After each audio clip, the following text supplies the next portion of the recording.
ஆனா பிற மதங்கள்ல புத்தர் தோன்றி ஆசையே அழிவுக்கு காரணம், எல்லாருக்கும் எந்த துன்பமும் உயிர் கொள்ளாமே கூடாது, யாருக்கும் எந்த தொல்லையும் கொடுக்காம அன்பா வாழணும் அப்படிங்கிற சமத்துவத்தை எல்லாம் சொல்லிட்டு போனாங்க.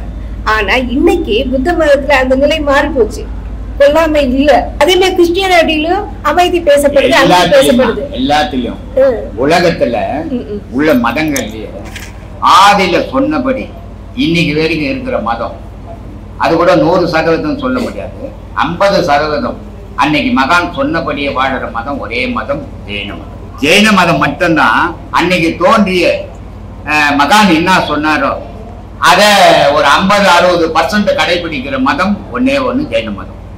மீதி எல்லா காலகட்டத்திலையும் எல்லா மகான்கள் சொன்னதையும் அந்த காலகட்டம் மாறினோன்னு மனுஷன் வேற மாதிரி இவன் மனசுக்கு ஏற்ற மாதிரி மாறுபடும். அப்படிதான் புத்த மதம், அப்படிதான் மற்ற மதங்கள். இயேசுநாதர் எல்லா ஞான விஷயத்தையும் சொல்லிக்கிறார். ஆனா அதுல இருக்கிற ஞான விஷயம் எவனும் அறிய முடியல. ஏன்னா ஒரு ஞானி. திருக்குறள்ல எல்லாரும் சொல்லுவாங்க, திருக்குறள்ல கடவுளை பத்தி அவர் பேசல. யார் சொன்னது? அறியாமையில சொல்ற விஷயம். எவ்வளவு பாடல்ல கடவுளை பத்தி சொல்லிக்கிறார். ஆனா இந்த கடவுள் தான் குறிப்பிட்டு சொல்லல, ஆனா கடவுளை பத்தி நிறைய பேசிக்கிறார். இது மாதிரி எல்லா மதங்கள்லயும் அந்த காலகட்டத்துல இருந்த மாதிரி, அந்த மகான் இருக்கும் போது இருந்த மாதிரி அந்த மனிதர்கள் இருக்க மாட்டாங்க. காலப்போக்குல மாறுபட்டுடுவாங்க. அந்த மாறுபட்டு போதுதான் இன்னைக்கு மதங்கள் ஜாஸ்தி வெறிப்புற்றி அலையுது. மகான்கள் மதங்களை தூக்கணுத்துக்கு அடிப்படை ஒண்ணு சொல்றேன். இந்த ஒரு தனி மனிதன் எல்லாருக்கும் ஒரு உதவி செய்ய முடியாது. ஒரு மத அமைப்பு இருந்தா எல்லாருக்கும் உதவி செய்ய முடியும், நன்மையை செய்ய முடியும், நல்லதை சொல்லிக் கொடுக்க முடியும் அப்படின்றதுக்காக மதங்கள். ஆனா இன்னைக்கு இருக்கிற மதங்களுக்கு மதம் ஏறி போய் தெரிஞ்சுக்குது இல்லையா? இவனை கொல்லாமா, அவனை கொல்லாமா, இவனை ஏமாத்தலாமா, அவனை ஏமாத்தலாமா, இவனு நம்ம இந்த கட்சிக்காரன் துட்டு குத்து கட்சியில சேர்க்கிறான் உறுப்பினர், அந்த மாதிரி வேலை செய்துங்கிறான் மதம். கடவுள் என்றது எவனையும் வற்புறுத்தி கூப்பிடுறது இல்லை. கடவுள் வழிபாடு அவன் மனம் விரும்பி அதை ஏத்துக்கணும், அதான் கடவுள் வழிபாடு. கடவுள் வழிபாட்டுல புட்டுக்கு கிட்டுக்கெல்லாம் வேலை கிடையாது. மத வழிபாட்டுல இதெல்லாம் உண்டு. அதனால உலகம் ஃபுல்லா இன்னைக்கு மத வழிபாடா போயிட்டு இருக்குமா, கடவுள் வழிபாடா இல்லை. கடவுள் வழிபாட்டு வாங்கன்னு நம்மள அறிவு கேட்டதை சொல்லிட்டு இருக்கிறோம். வரதான் வராதான் அவங்க விருப்பமா. நீங்க எல்லாமே அறிவு சார்ந்து சொல்றீங்க ஐயா. அது ரொம்ப புரிஞ்சுக்க கூடியதாகவும் ஏத்துக்கக்கூடியதாகவும் இருக்கு. அதே மாதிரி மத தலைவர்களும் அதுக்கு பின் தோன்றின மதத்தை பரப்பின மதம் சார்பான குருமார்கள் தலைவர்கள் ஒவ்வொரு கொள்கையில மாறுபடுறாங்க. இன்னைக்கு ஒரு மதத்திலயும் பிறன்மனை நோக்காம பிற பெண்களை அடுத்தவன் பொண்டாட்டியை பார்க்க கூடாது அப்படிங்கிற செய்தி பெருசா பேசப்படுது. ஆனா திருமூலர் தோன்றி தன்னோட வாழ்க்கை வரலாற அந்த ஒரு பூசலன் இறந்த பின்ன பூசலன் மனைவியோடு வாழ்ந்ததா ஒரு கதை சொல்லுது. அதே மாதிரி சங்கராச்சாரியால் ஒரு வேத கேள்விக்கான விளக்கமா அறிவின் தேடலா ஒரு பெண்ணோடு வாழ்ந்ததா ஒரு சரித்திரம் பேசப்படுது. அப்படி துறவியா வாழ்ந்த இவங்க பெண்ணோடு வாழ்ந்தது எனக்கு புரியலைங்க. அது எப்படின்னு பெண்ணோட எந்த மகானுமே வாழலாம், பெண்ணோட வாழ்ந்த மாதிரி மக்கள் நினைச்சுன்னு. ராமகிருஷ்ண பரமஹம்சர் கல்யாணம் ஆயிடுச்சு. அந்த அம்மா பேரு சாரதா தேவி. ஆனா அந்த அம்மா கூட அவர் வாழவே இல்லை. ஆதிசங்கரர் ஒரு நாட்டுக்கு கேடு வந்துடுச்சு, அந்த மண்ணை இறந்துட்டான். அப்போ அந்த இதுல சீர் பண்ணணும்னா கூடு விட்டு கூடு பாயணும். அந்த கூடு விட்டு கூடு பாய்ஞ்சி ஆதிசங்கரர் அந்த கூட்டுக்குள்ள இருந்து அந்த நாட்டுக்கு என்ன செய்யணுமோ அந்த செயலை செய்துட்டு போயிடலாம்னு செய்துங்கிறாரு. ஆனா அந்த மன்னனுடைய மனைவி என்ன நினைச்சுன்னுக்கிறா, ஏன்னா உருவா தானே, அதனால அவன் என்ன நம்ம கணவர் தான் இவரு அப்படின்னு அந்தமா நினைச்சுன்னு இருக்கிறாங்க. ஆனா கடைசியில் அந்த கூட்டை விட்டு அவர் பிரியும் போது இந்த அம்மா முன்னேறி போகும்போது அப்ப சொல்றாரு, அம்மா நான் இல்லை உன் கணவர், உன் கணவர் இறந்துட்டாரு, உன் கணவனுடைய பணி முடிக்க நான் வந்து அந்த உடலுக்குள்ள, ஆனா நான் இல்லை உன் கணவர் அப்படின்ட்டு அவர் பிரிஞ்சு போயிடுறாரு. சரி, அதை போட்டோம். அப்புறம் யார சொன்ன? திருமூலர் மூலன். மூலன் ஒரு மாடு மேய்க்கிறவர். அந்த இப்ப பாடல்ல சொன்ன 4 வந்தோன்னுட்டு அது மாதிரி வந்துன்னுக்கிற நேரம் வந்து அவரு அந்த மூலன் என்ன பண்றான், மாட்டுக்காரன் மாடு மேய்க்கிற இடையன். அந்த மாடு மேய்க்கிறப்ப அவன் பாம்பு கச்சோ ஏதோ எப்படியோ செத்து போயிட்டான். செத்து போயிட்ட உடனே பொழுது போச்சு, இந்த மாடுகள்லாம் வீட்டுக்கு போகணும். ஆனா வீட்டுக்கு போல அந்த உடம்ப சுத்தி நின்னுக்குன்னு அழுவுது அந்த மாடெல்லாம், கண்ணீர் செஞ்சு. அந்த வழிக்காக அவர் 4 வந்தோன்னு இருப்பாரு. அப்பதான் வராரு அவர் அந்த பக்கம். அவர் பாக்குறாரு, ஐயோ ஒரு மனுஷன் செத்து போனது இந்த மாடுகளுக்கு எவ்வளவு உணர்வு இருக்குது, எவ்வளவு உறவுகள் இருக்குது, எவ்வளவு பாசம் இருக்குது அவன் மேல.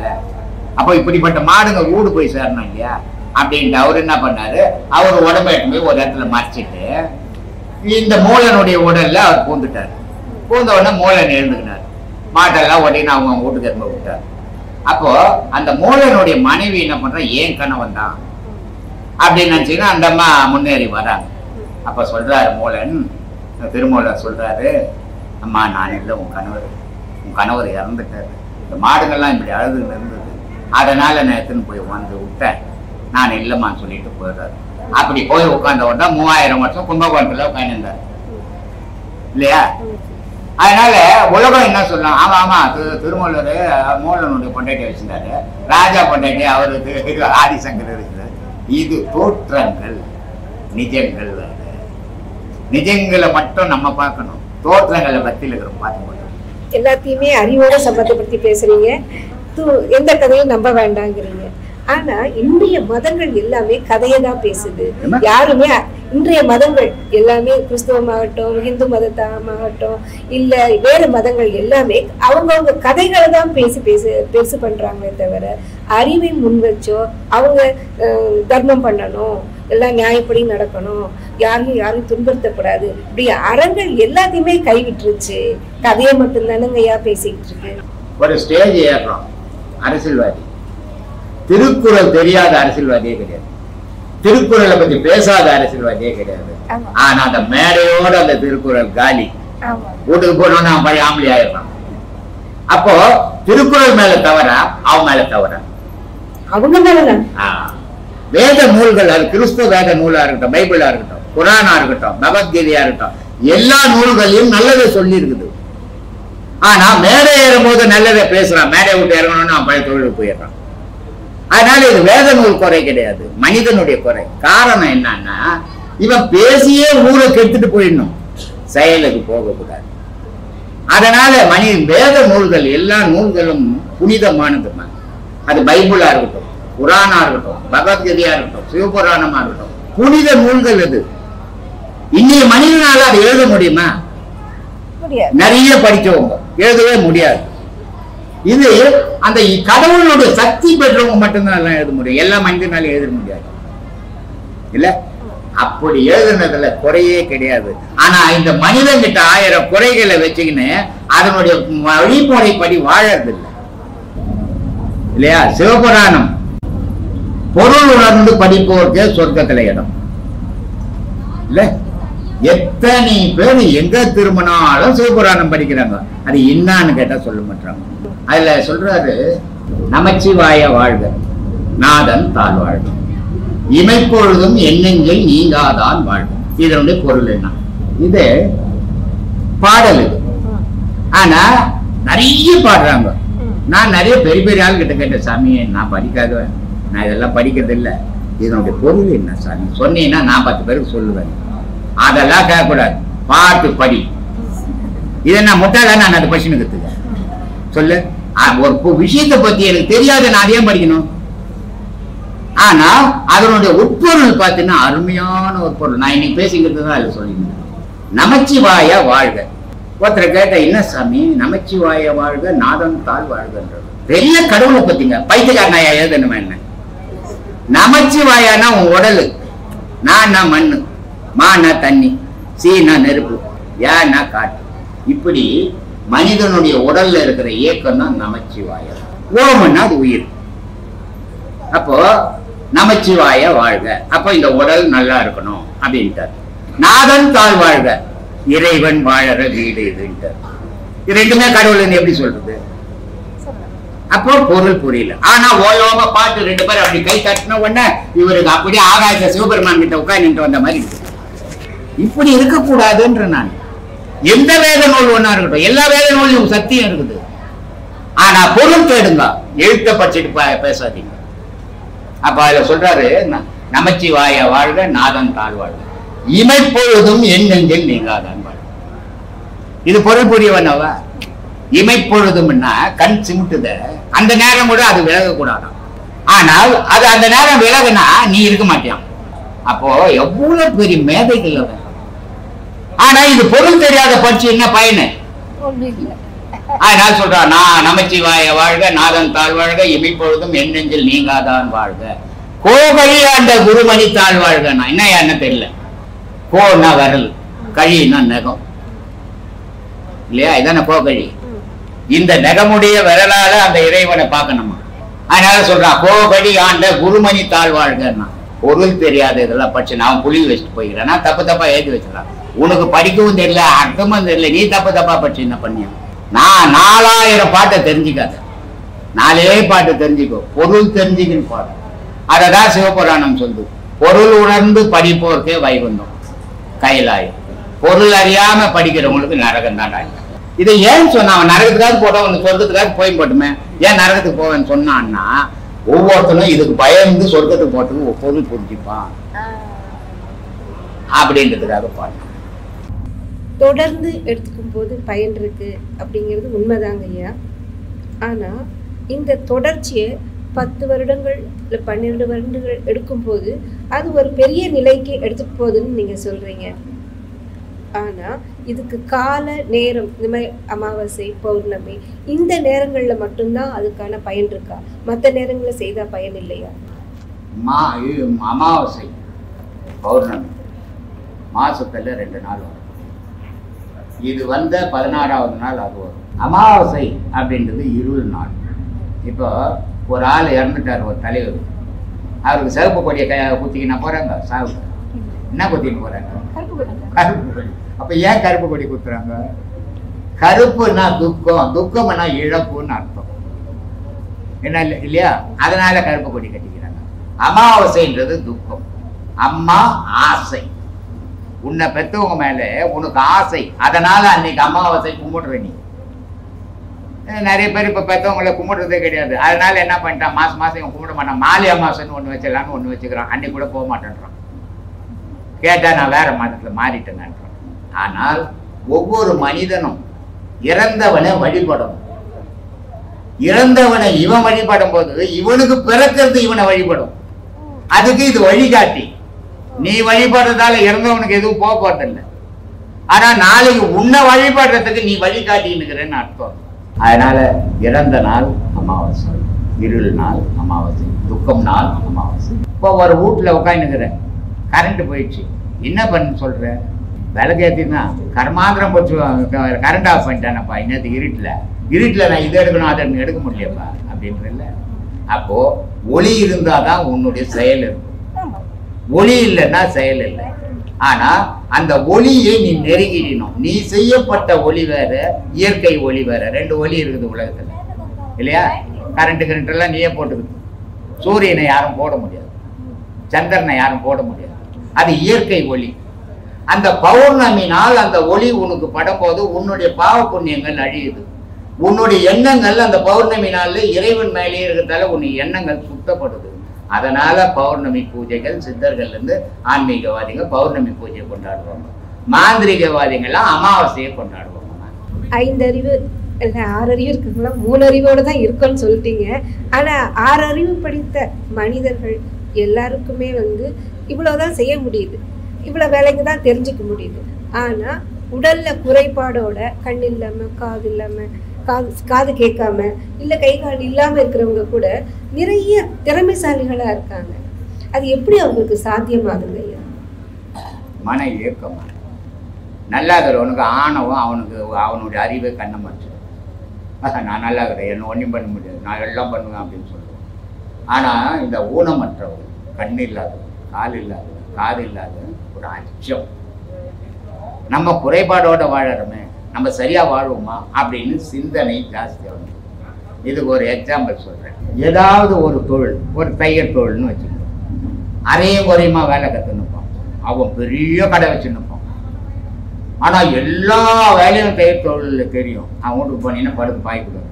இதுக்கு காரணம் என்ன சொன்னா, இந்த அரையும் குறையுமா இருக்கிறோம், நம்ம இதை விட்டா வேற வழி இல்லை, நம்ம இதில் சீராக வளரணும், வாழணும் அப்படின்ற எண்ணத்தினால அவன் சீராக இருக்கிறான். இந்த எல்லாம் தெரிஞ்சவன் எனக்கு எல்லாம் தெரியும்னு எதுவுமே இல்லாத போயிடுவான். அந்த மாதிரி குறைபாடு இல்லாத இருக்கிற மனிதனுக்கு ஆணவம் உச்சியில் நிற்க, நான் தான் உலகத்துல எல்லாமே மாதிரி. குறைபாடு இருக்கிறவனுக்கு மனம் உறுத்திக்கினே இருக்கும். நம்ம குறையோடு இருக்கிறோமே, நம்ம வாழ்க்கையை ஜாக்கிரதையாக கவனிக்கணும், ஜாக்கிரதையாக போகணும். போன மாதம் ஒரு அம்மா வந்திருந்தாங்க. அந்த அம்மா உபதேசம் வாங்கினாங்க. 2 கண் பார்வையும் கிடையாது. அதனால கண் பார்வை இல்லை, அவங்க ஏன் கடவுளை தேடணுன்ற எண்ணம் வச்சுக்க கூடாது. அவங்களுக்கும் கடவுள் இருக்குது. புறக்கண்ணால கடவுளை அறிய முடியாது, சிலைகளை தான் அறிய முடியும், இறைவனை அறிய முடியாது. ஆனா அகக்கண்ணால மட்டும்தான் இறைவனை அறிய முடியும். அப்போ அவங்களுக்கு புறக்கண் தான் இல்லை, அகக்கண் இருக்குது. இருந்ததால தான் இவ்வளவு தூரம் இந்த ஆக்கிரமத்துக்கு வர முடிஞ்சது. அப்போ அந்த அகக்கண்ணால இறைவனை பார்க்கட்டுமேன்ட்டு உபதேசம் பண்ண இல்லையா? அதனால குறைபாடு இருக்கிறவங்க எப்பவுமே புத்தி கூர்மையோடு இருப்பாங்க, சிந்தனை ஜாஸ்தி. இந்த குறைபாடு இல்லாதவனுக்கு ஆணவம் போய் இருக்கிற புத்தியை கூட அடக்கி வச்சிடும். அதனால ஏற்பாடு. இந்த உடல் குறைபாடு இல்லாத குழந்தைகளை பெற்றுக்க முடியுமா? குறைபாடோட பெற்றுக்கணும். வயிற்றுலயே கண்ணை குத்தி போடுறாங்க அம்மா, வயிற்றுலயே காலை ஒச்ச போட்டுருக்காங்க, வயிற்றுலயே நாக்காத்த போட்டுறாங்க, ஊமையா போடுறது. இந்த குறைபாடுகள். அதனால்தான் நேற்று கூட சொன்ன மும்மலம். மனிதனுடைய வாழ்க்கையில மும்மலங்கள், ஆன்ம மலம், மாயமலம், கண்ம மலம். இந்த 3 மலங்கள் தான் அந்த குழந்தையினுடைய கர்ப்பத்துல இந்த குழந்தையை ஒரு நிர்ணயம் பண்ணுது. இது எப்படி வரணும், எப்படி உலகத்துல வாழணும் அப்படின்றது அந்த மும்மலம் தான் முடிவு பண்ணுது. அம்மா முடிவு பண்றது, அப்பா முடிவு பண்றது. அப்பாவுக்கும் அம்மாவுக்கும் குழந்தை நல்லா பிறந்தான்ற ஆசை தான், ஆனா முடிவு பண்ண முடியாது. முடிவு பண்றது இந்த மும்மலம். மும்மலம் என்ன? தாய் செய்த பாவம், தகப்பன் செய்த பாவம். இந்த 2 பாவங்கள்ல இருந்து 2 பேர் விந்துல தான் அது உருவாகி வந்தது இல்லையா? 2 பொருளால் தானே அது உருவாச்சு. ஒரு பொருளால் காலேஜில் படிக்கும்போது அம்மா ஒரு 15 குழந்தை பேர் எத்தனை வரல இல்லை, எத்தனை வர முடியாது. அப்போ 2 பொருள் சேர்ந்தாதான் இன்னொரு பொருளை உருவாக்க முடியும். அந்த மாதிரி அந்த தாயும் தகப்பனும் நான் என் குழந்தை நல்லா இருக்கணும். நேற்று கூட ஒரு அம்மா குழந்தை சொன்னாங்க, ரொம்ப வருத்தமாக இருந்தது. பையன் சரியான அறிவு வளர்ச்சி இல்லை, கால் நிற்கல, 50,000 ரூபா கொடுத்துட்டு போனாங்க. ரொம்ப மனசு கஷ்டமாக இருந்தது எனக்கு. ஒரே குழந்தை இப்படி வச்சுன்னுக்குறாங்க. இது அவங்க வேணுமுன்னா பெற்றாங்க இல்லை, இயற்கையில் அது பிறந்தது. அதுக்கு அவங்க என்ன பண்ண முடியும்? காரணம் என்ன? அவங்க முன்னோர்கள் செய்த பாவத்தினுடைய விளைவு. நம்ம காலில் ஒரு அடிபட்டு போச்சுன்னா ஒரு டாக்டர் போய் ஒரு ஊசி போட்டு வந்துடுவோம். ஆனால் நம்ம குழந்தை காலில் ஒரு அடிபட்டு போச்சுன்னா நம்ம காலில் அடிபட்டோட மோசமாக தவிப்போம். ஏன்னா இது நம்ம ஆக்கின பொருள். இந்த இறைவன் என்ன பண்றான்? இவன் செய்த பாவ புண்ணியத்துக்கு இதை பார்த்து துடிச்சே இவன் வருத்தப்படணும் அப்படின்னு பிறப்பை அப்படி கொடுக்குறான். கால் இல்லாத, கை இல்லாத, கண் இல்லாத, வாய் இல்லாத, காது இல்லாத. இதுக்கு இன்னொரு காரணமும் இருக்குது. ஒரு தாய் கர்ப்பம் தரிக்கும் போது சும்மா கிடைக்குது, என் வீட்டுக்கார் நிறைய சம்பாதிக்கிறாரு அப்படின்னு ஊர்ல இருக்கிறதெல்லாம் வாங்கி பண்ணக்கூடாது. ஒரு தாயினுடைய கர்ப்பத்துல மலை ஜலம் அதிகமா சேர்ந்ததுனாக்கா குழந்தை ஊனமா போயிடும். அதே நேரத்தில் எனக்கு வருமங்கன்னு பட்னியா இருந்தாலும் குழந்தை ஊனமா போயிடும். இதுக்கு அடிப்படை குழந்தை ஊனமா பிறக்கிறதுக்கு 3/4 பாகம் அடிப்படை தாய் தான். அந்த தாயினுடைய உணவு பழக்கம் தான். உணவு அதிகமாச்சுன்னா கண்ணு போயிடும், உணவு கம்மியாச்சுன்னா கால் போயிடும். அப்போ மிதமான உணவு தேவை கர்ப்பஸ்ரீங்க. அந்த மிதமான உணவு இல்லாம போனாலும் ஆபத்து, அதிகமா சாப்பிட்டாலும் ஆபத்து. இதுல வரதான் அந்த ஊனமற்ற குழந்தைங்க. இப்போ மாடு சாப்பிடுது, கண்ணுக்குட்டி போடுது, அது 2 கண்ணில் கண்ணுக்குட்டியா போட்டு, 2 காலில் கண்ணுக்குட்டியா போட்டு, புளி குட்டி போடுது, ஏன்னா குறைபாடாகுது. ஆனா மனுஷனுக்கு மட்டும் குறைபாடு. ஏன் இந்த மனுஷனுக்கு குறைபாடுன்னா அந்த பாவத்தோட பலன். ஏன்னா அதுக்கு மனம் கிடையாது, உயிர் இருக்குது, இவனுக்கு மனம் இருக்குது. இந்த மனம் இருக்கிறதால பல தவறுகளை செய்யறோம். ஆனா உலகத்துக்கு தெரியல, என் மனசுக்கு தெரியும். அந்த மனசுல இருந்து வரதான் விந்து, அந்த விந்து இருந்து வந்ததான் இந்த குழந்தை, அதுக்கு பலனாக. அப்போ தாயினுடைய பாவம், தகப்பனுடைய பாவம், இது 2 பிறந்த பிறகு அதுக்கு உயிர் கிடையாது. அந்த குழந்தைக்கு அது பிணமும் கிடையாது இல்லையா? குழந்தை பிறந்த உடனே தொப்பிலா இருக்கிறாங்கல்ல, தொடர்பா இருக்கிறாங்க. அறந்த உடனே அது அசைவத்து போகுது. அப்போ உயிரும் போல, உயிர் போனா குணமாயிடும்.